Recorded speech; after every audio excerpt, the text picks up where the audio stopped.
పశ్చిమ మధ్య బంగాళాఖాతంలో వాయుగుండం గడిచిన 6 గంటల్లో గంటకు 8 కిలోమీటర్ల వేగంతో తూర్పు ఈశాన్య దిశగా కదులుతుందని ఆంధ్రప్రదేశ్ విపత్తు నిర్వహణ సంస్థ తెలిపింది.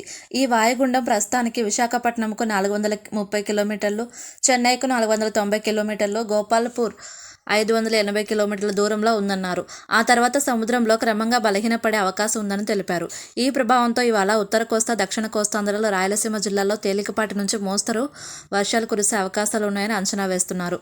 శనివారం విజయనగరం, పార్వతీపురం, మన్యం, శ్రీకాకుళం, విశాఖపట్నం, అనకాపల్లి జిల్లాల్లో వానలు పడ్డాయి. రాష్ట్రంలో అత్యధికంగా విజయనగరం జిల్లా బొండపల్లిలో 10 సెంటీమీటర్ల వర్షపాతం నమోదు కాగా, భీమిలిలో పాటు పలు ప్రాంతాల్లో 8 సెంటీమీటర్ల వర్షపాతం నమోదైనట్లు, విశాఖలో 4 సెంటీమీటర్ల వర్షపాతం నమోదైంది. అల్పపీడన ప్రభావంతో ఉత్తరాంధ్రలో కురుస్తున్న భారీ వర్షాలపై ముఖ్యమంత్రి నారా చంద్రబాబు నాయుడు సమీక్ష చేశారు. ఆయా జిల్లాల్లో అధికారులు పూర్తి స్థాయిలో అప్రమత్తంగా ఉండి పనిచేయాలని ఆదేశించారు. ఆయా జిల్లాల్లో పరిస్థితుల్ని సీఎంఓ అధికారులు సీఎంకు వివరించి, కలెక్టర్లు జిల్లా స్థాయిలో అధికారులు తీసుకుంటున్న చర్యలు వివరంగా తెలియజేశారు. అలాగే ఆయా జిల్లాల్లో స్కూళ్లకు సెలవు ప్రకటించారు. ఉత్తరాంధ్రలో భారీ వర్షాలు ఉన్న ప్రాంతాల్లో ప్రజలను అప్రమత్తం చేయాలని సూచించారు చంద్రబాబు. ఈ వర్షాల కారణంగా కొన్ని జిల్లాల్లో పంటలు దెబ్బతిన్నాయని, ఈ వానలు తగ్గిన తర్వాత పంట నష్ట వివరాలు సేకరించి రైతులకు సాయం అందేలా చూడాలని అధికారులు ముఖ్యమంత్రి చంద్రబాబు ఆదేశించారు.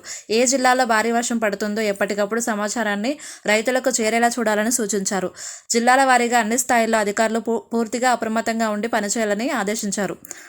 ఉత్తరాంధ్రలో కురిసిన వర్షాలకు ప్రజలు తీవ్ర ఇబ్బందులు పడ్డారు. ఈ వానల దెబ్బకు పలు ప్రాంతాల్లో పంటలు నీట మునిగాయి.